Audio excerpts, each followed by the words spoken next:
मुबारक हो शगे हर दो सरा तशरीफ ले आए मुबारक हो।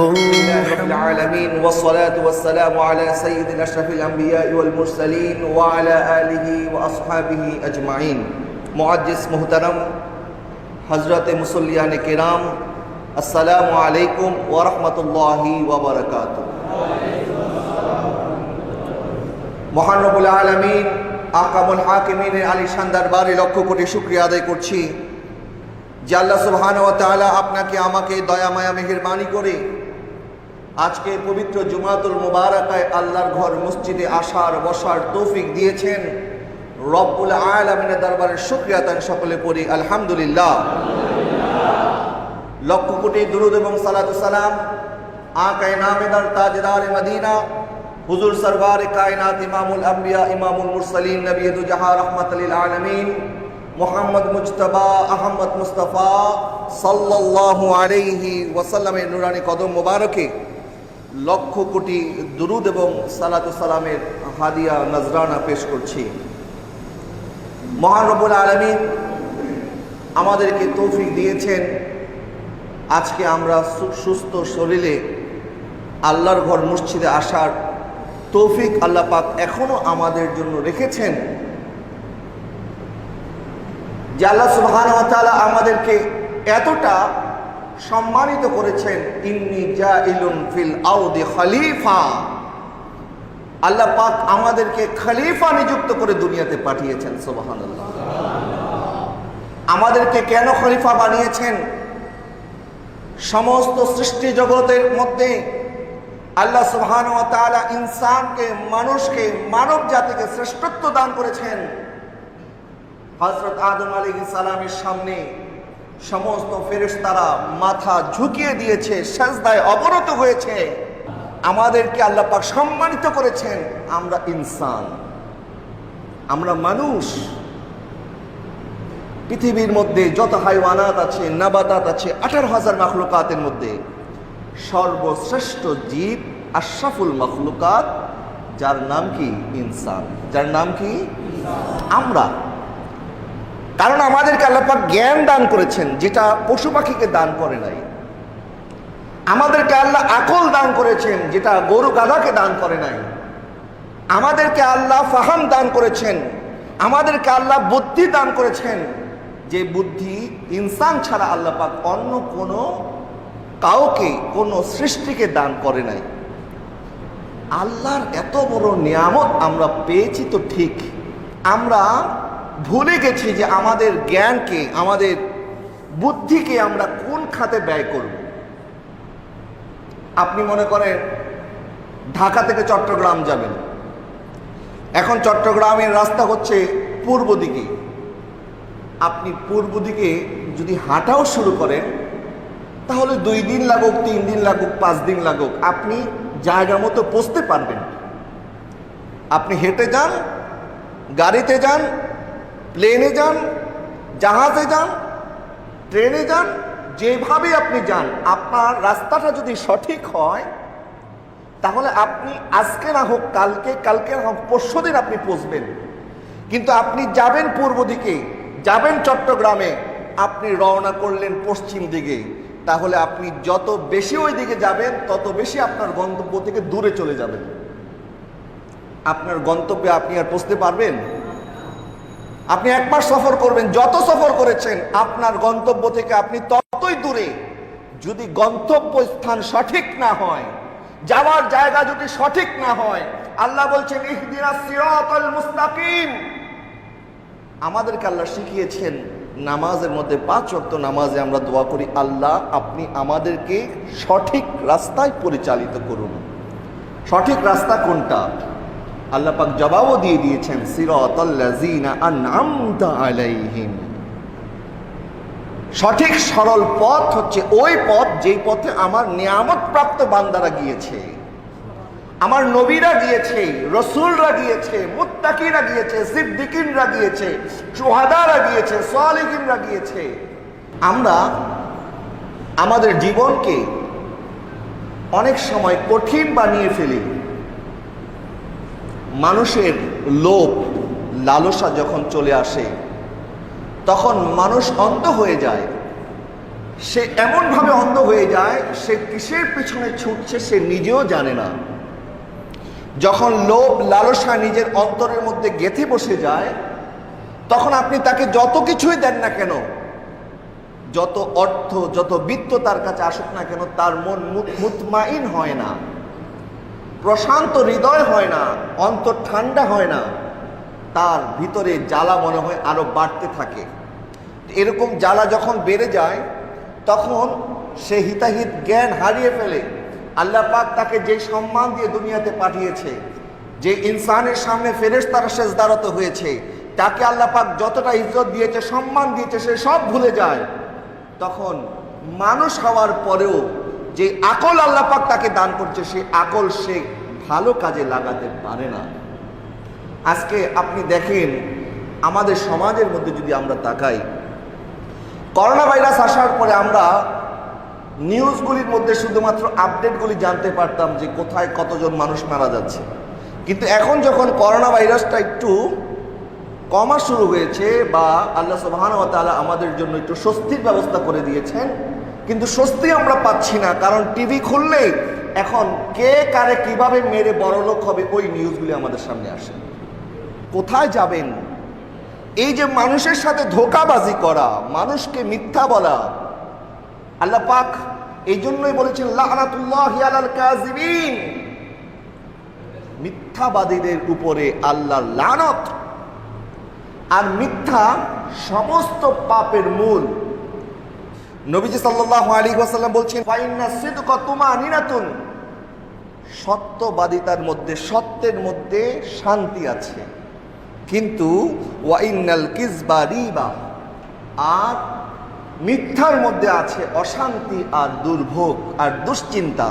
কারণ যে মিথ্যা কথা বলে তার অন্তর সব সময় ভয় থাকে, যে কারণ চোরের 10 দিন গৃহস্থের 1 দিন, সে সবসময় ধরা পড়ে যাওয়ার একটা টেনশনে থাকে।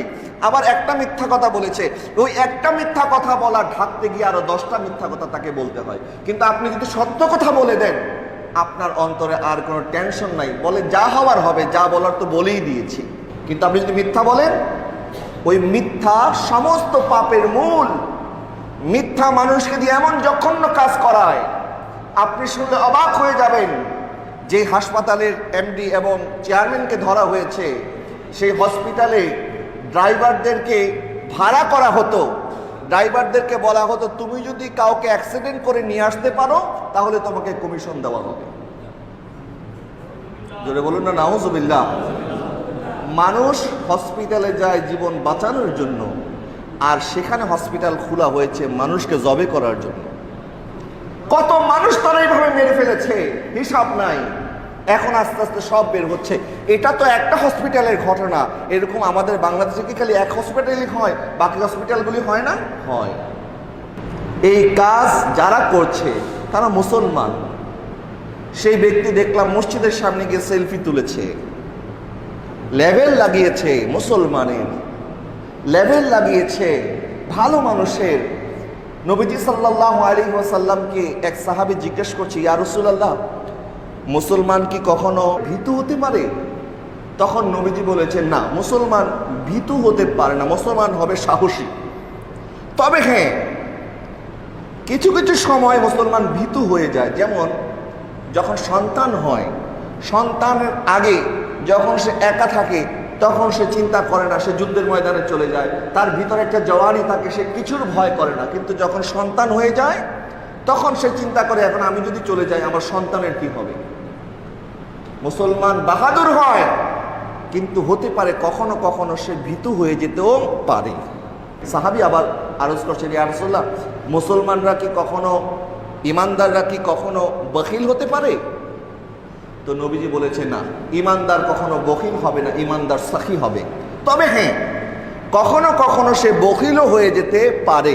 যেমন যখন তার সন্তান নাই, ফ্যামিলি নাই, একা মানুষ, তখন সে 2 পকেট খুলে খরচ করত, মানুষকে বেশি বেশি দান সৎকার করত। কিন্তু যখন সন্তান হয়েছে তখন চিন্তা করে, আমি যদি সব দিয়ে দিই আমার সন্তানের জন্য কি থাকবে। অনেক সময় সন্তানের কারণে, পরিবারের চিন্তায় মানুষ সাখী থেকে বখিলও হয়ে যেতে পারে। শেষমেশ নবীকে প্রশ্ন করা হয়েছে, ইয়া রাসূলুল্লাহ, মুমিন কি কখনো মিথ্যাবাদী হতে পারে? তখন আমার নবী বলেছেন, না, মুমিন কখনো মিথ্যাবাদী হতে পারে। মুমিন বখিল হতে পারে, মুমিন ভীতু হতে পারে, কিন্তু কোন অবস্থায় মুমিন ঈমানদার কখনো মিথ্যাবাদী হতে পারে না। এটা আমাদের গৌরব, আমাদের অলংকার, আমাদের অহংকার, যে আমরা ঈমানদার মুমিন নবীর উম্মত, কখনো মানুষের সাথে আমরা ধোঁকাবাজি করি না, ধোঁকাবাজি আমরা করতে পারি না। একবার হিন্দুস্তানে যখন ইস্ট ইন্ডিয়া কোম্পানির রাজত্ব ছিল, তখন ইংরেজ গভর্নর যে ছিল, সে আসলো দিল্লি শাহী জামে মসজিদ দেখার জন্য। এখন সে যখন ঢুকছে, তার পকেট থেকে তার মানিব্যাগটা পড়ে গেছে। ওই মানিব্যাগের মধ্যে অনেক টাকা ছিল। তো সেখানে একজন মুসলমান যে মসজিদের আশেপাশে সবসময় থাকতো, তো সে এই মানিব্যাগটা পেয়েছে। তো সে অপেক্ষায় ছিল যে হয়তো গভর্নর ভিতরে গেছে, আবার বের হয়ে আসবে, বের হওয়ার সময় আমি তাকে তার মানিব্যাগটা তার হাতে বুঝিয়ে দেব। তো এখন যখন অপেক্ষায় রয়েছে ওই ব্যক্তি, কিন্তু দিল্লি শাহী জামে মসজিদ যারা গেছেন দেখেছেন অসংখ্য দরজা আছে। এখন এক দরজা দিয়ে সে ঢুকেছে, আরেক দরজা দিয়ে সে বের হয়ে গেছে। এখন তার অপেক্ষার পালা শেষ হচ্ছে না, ওই গভর্নরও আসছে না, মানিব্যাগটা নিয়ে বসে আছে। তো ওই গভর্নরের জন্য সে বসা ছিল, অপেক্ষায় ছিল। 1 বছর পর ওই গভর্নর আবার এসেছে।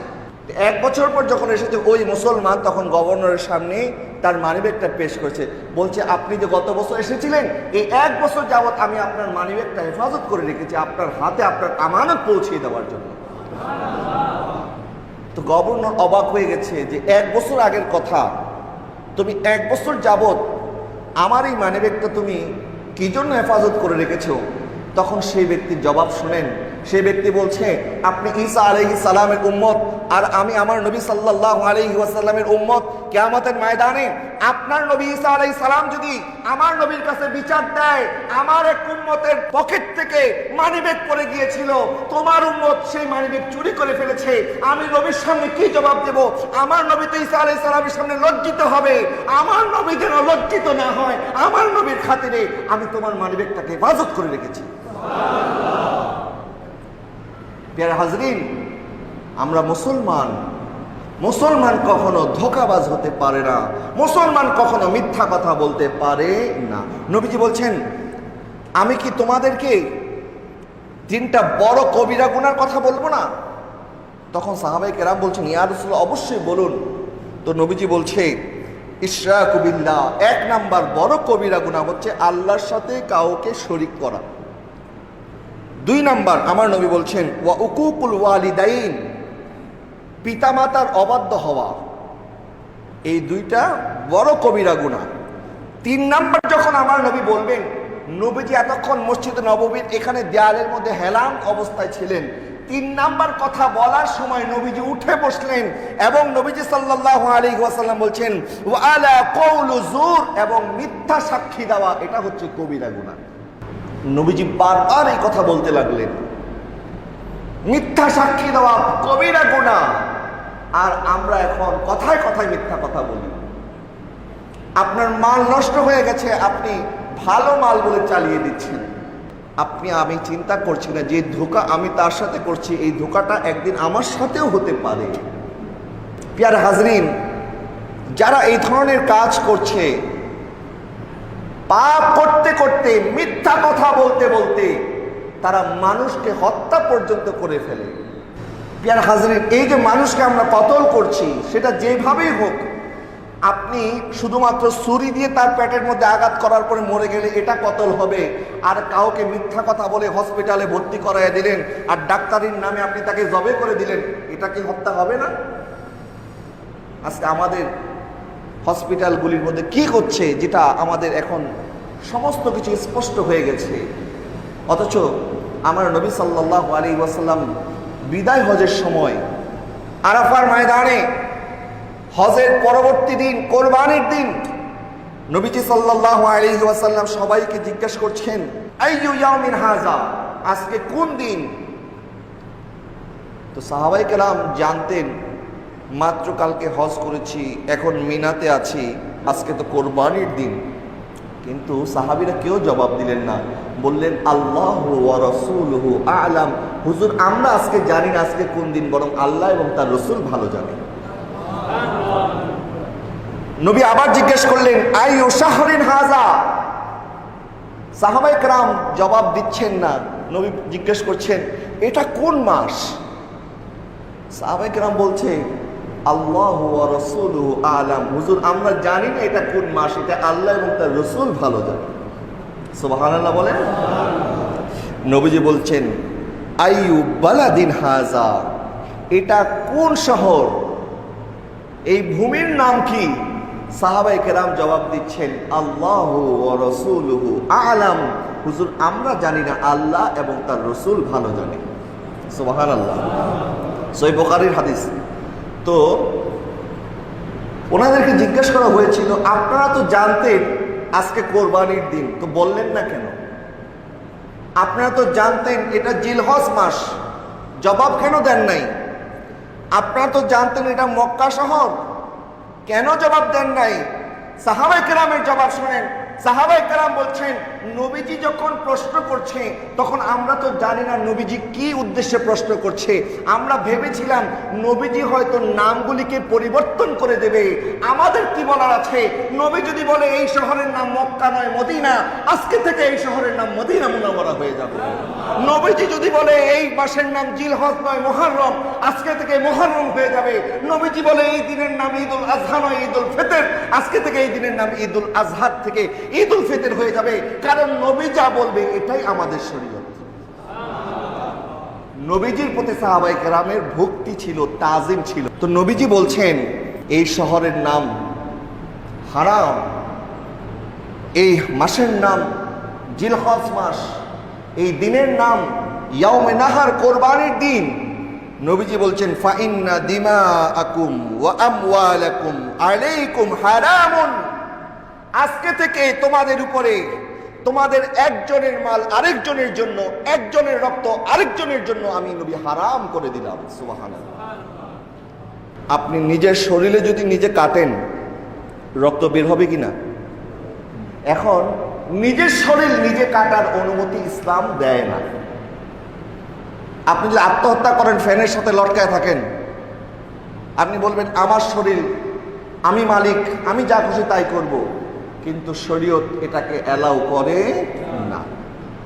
আপনি চাইলে করতে পারবেন না, কারণ এটা আপনি মালিক নন, আল্লাহ আপনাকে আমানত দিয়ে দুনিয়াতে পাঠিয়েছে। তাহলে আমাকে বলেন, যদি কোনো মুসলমান নিজের শরীরে নিজে আঘাত করতে না পারে, যদি কোনো মুসলমান নিজেকে নিজে হত্যা করতে না পারে, তাহলে কি ইসলাম আরেকজনকে হত্যা করার অনুমতি দিতে পারে? ইসলাম কি আরেকজনকে ক্ষতি করার অনুমতি দিতে পারে? কখনোই নয়। এটা হারাম আমাদের জন্য। আর অথচ আমরা দিনের পর দিন হারাম করে যাচ্ছি, মানুষের হক মেরে যাচ্ছি। মানুষের হক শুধুমাত্র তার মাথায় বাড়ি দিলেই হয় না। নবীজির কাছে এক সাহাবী আসলেন, বললেন ইয়া রাসূলুল্লাহ, এক মহিলা অনেক নফল ইবাদত বন্দেগী করে, নামাজ পড়ে, দান সদকা করে, কিন্তু সে তার প্রতিবেশীকে কষ্ট দেয়। আমার নবী বলছেন ওই মহিলার ঠিকানা হচ্ছে জাহান্নামে। আরেকজন বলছেন ইয়া রাসূলুল্লাহ, আরেকজন মহিলা যিনি বেশি নফল ইবাদত বন্দেগী করে না, ফরজটা কোনো রকম আদায় করে এবং বেশি দান সদকাও করতে পারে না, তার এত মালও নাই দান সদকা করার মতো, কিন্তু সে তার প্রতিবেশীর সাথে সৎ ব্যবহার করে, প্রতিবেশীর খোঁজ খবর রাখে, তখন আমার নবী বলছেন ওই মহিলা হচ্ছে জান্নাতি। যারা হাজির, সেই জন্য আমরা সৃষ্টির প্রতি যদি দয়া করি তাহলে আল্লাহ আমাদেরকে দয়া করবেন। হযরতে আব্দুল্লাহ ইবনে মুবারক রহমাতুল্লাহি আলাইহি, যিনি ছিলেন হযরতে আবু বকর সিদ্দিক রাদিয়াল্লাহু তাআলা আনহুর সাহেবজাদি, হযরতে আসমা বিনতে আবু বকর ওনার ছেলে হযরত আবু বকর রাদিয়াল্লাহু তাআলা আনহুর নাতি আব্দুল্লাহ ইবনে মুবারক। হজের পরে উনি কাবা শরীফের সামনে, যেখানে মাতাফ মানুষজন তাওয়াফ করে, সেখানে তিনি বসা আছেন। বসে বসে উনি দেখছেন দুই ফেরেশতা কথোপকথন করছে একজনের সাথে আরেকজন। এক ফেরেশতা আরেক ফেরেশতাকে বলছে, এই বছর যারা হজ করতে এসেছে প্রায় 6 লক্ষ হাজি হজ করেছে, কিন্তু আল্লাহ কারো হজ কবুল করে নাই, একজনের হজ ব্যতীত। সুবহানাল্লাহ বলেন। তার বাড়ি হচ্ছে দামেস্ক, তার নাম হচ্ছে আলী ইবনে মুয়াক্কাস। হযরত আব্দুল্লাহ ইবনে মুবারক রাদিয়াল্লাহু তাআলা আনহু উনি রওনা করলেন দামেস্ক ওনার সাথে দেখা করার জন্য, ওনার আমলটা কি ছিল এটা দেখার জন্য, যে আপনি কি এমন আমল করেছেন যার কারণে আল্লাহ কারো হজ কবুল করেন, আপনার হজ কবুল করেছে। উনি যখন দামেস্কে পৌঁছলেন, আলী ইবনে মুয়াক্কাস রহমাতুল্লাহি আলাইহির দরজায় যখন গিয়ে আঘাত করছেন, হযরত আলী ইবনে মুয়াক্কাস যখন দরজা খুললেন, বললেন আপনি কে? বলেন আমি একজন মুসাফির, আমার নাম হচ্ছে আব্দুল্লাহ ইবনে মুবারক, হযরত আবু বকর সিদ্দিক রাদিয়াল্লাহু তাআলা আনহুর নাতি। সুবহানাল্লাহ। আমার দরজায় কেন এসেছেন? উনি কি রেখে কি করবেন দিশ পাচ্ছে না। তখন বললেন কি জন্য আসছেন হুজুর, কি খেদমত করতে পারি? তখন উনি বলছেন যে আমি ফেরেশতাদেরকে বলতে শুনেছি আল্লাহ সুবহানাহু ওয়া তাআলা এই বছর কারো হজ কবুল করে নাই, একমাত্র তোমার হজ কবুল করেছে। এখন আমি জানতে এসেছি তুমি কি এমন আমল করেছো যার কারণে আল্লাহ তোমার হজটা কবুল করে নিয়েছে।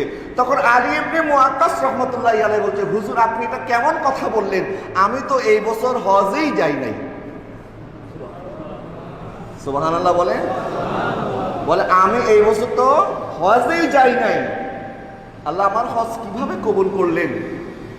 তখন উনি আরো অবাক হয়ে গেলেন, বললেন তাহলে আমাকে বিস্তারিত খুলে বলো, কি কারণে আল্লাহ তোমার হজ কবুল করেছে? তখন হযরত আলী ইবনে মুয়াক্কাস রাহমাতুল্লাহি আলাইহি বলছে, হুজুর আমি দীর্ঘ 1 বছর যাবৎ হজের জন্য 1 টাকা করে আমি 300 দিরহাম জমা করেছি। যখন হজের জন্য আমি রওনা হয়েছি, রওনা করার সময় আমার বিবি ছিল প্রেগনেন্ট, সে গর্ভবতী ছিল।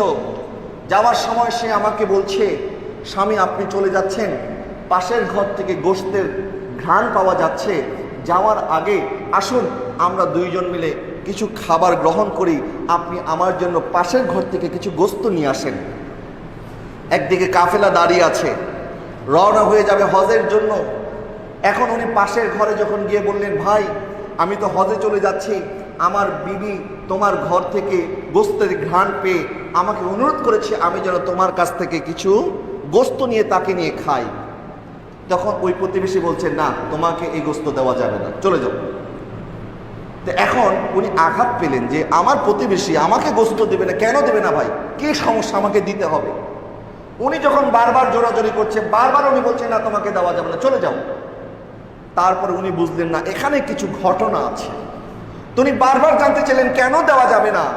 তখন ওই ব্যক্তি কেঁদে দিল, বলছে ভাই আমার ঘরে দীর্ঘদিন যাবৎ কোনো খাবার নাই, আমার সন্তানরা কান্নাকাটি করছে, ক্ষুধায় তাদের পেট আর পিঠ লেগে গেছে, এখন তাদেরকে আমি কিভাবে খাবার দেব? এই জন্য আমি জঙ্গলে গিয়ে দেখি একটা মরা গাধা পড়ে আছে, ওই মরা গাধার কিছু গোশত আমি নিয়ে এসেছি, এই গোশত সন্তানের জন্য রান্না করছি, এই গোশত আমি তোমাকে কিভাবে দেব? তখন ওনার দিলটা নরম হয়ে গেল, উনি নিজেকে নিজে আফসোস করতে লাগলেন যে আমার প্রতিবেশী এতদিন যাবৎ ক্ষুধার্ত, অথচ আমি 1 টাকা করে হজে যাওয়ার জন্য জমিয়েছি, আমার তো উচিত ছিল হজের টাকা না জমিয়ে আমার প্রতিবেশীর দিকে খেয়াল রাখা। তখন ওনার সারা 1 বছরের 300 দিরহাম যা হজের জন্য জমা করেছে সমস্ত কিছু তার ওই প্রতিবেশীকে দান করে দিল। উনি বলছেন আলী ইবনে মুয়াক্কাস যে আমি তো 1 বছর কষ্ট করে জমা করেছি, আরো 1 বছর যদি কষ্ট করি তাহলে হয়তো আরো জমা করে আগামী বছর যেতে পারবো। আব্দুল্লাহ ইবনে মুবারক বলছে, আলী ইবনে মুয়াক্কাস তোমার এই আমলটা আল্লাহ পাক এত পছন্দ করেছে, তুমি হজে না গেলেও আল্লাহ পাক তোমার কারণে 6 লক্ষ হাজির হজ আল্লাহ কবুল করে ফেলেছে। সুতরাং আমরা যেন মানুষের জীবন রক্ষা করে মানুষের জীবন হানি করার মতো কাজ যেন আমরা না করি। যে আয়াতে কারিমা পরে আলোচনা শুরু করেছিলাম, আল্লাহ বলছেন যখন কোন মুমিনকে কেউ ইচ্ছাকৃতভাবে হত্যা করে, মাই ইয়াকতুল মুমিনাম মুতাআম্মিদান ফাজাযাউহু জাহান্নাম, তার জন্য আল্লাহ পাক 5টা শাস্তি রেখেছে। কয়টা শাস্তি? 5টা শাস্তি। 1 নাম্বার হচ্ছে তার শাস্তি হচ্ছে সে জাহান্নামে থাকবে, খালিদান ফিহা, 1 বছর 2 বছর নয়, সে চিরস্থায়ীভাবে জাহান্নামে থাকবে। নাউজুবিল্লাহ বলেন। ওয়া গাদিবাল্লাহু আলাইহি, আল্লাহর গজব পড়বে তার উপরে, ওয়া লা'নাহু, এবং তার উপরে আল্লাহর লানত পড়বে। 5 নাম্বার আল্লাহ বলছেন ওয়া আ'আদ্দা লাহু আযাবান আযীমা, আর তার জন্য কঠিন শাস্তি মজুদ রাখা হবে। আল্লাহ পাক আমাদের সবাইকে মানুষের কষ্ট দেওয়া থেকে, মানুষের সাথে ধোঁকাবাজি থেকে, মিথ্যা কথা বলা থেকে আল্লাহ সুবহানাহু ওয়া তাআলা আমাদের সকলকে হেফাজত করুক। সকলে বলি আমিন।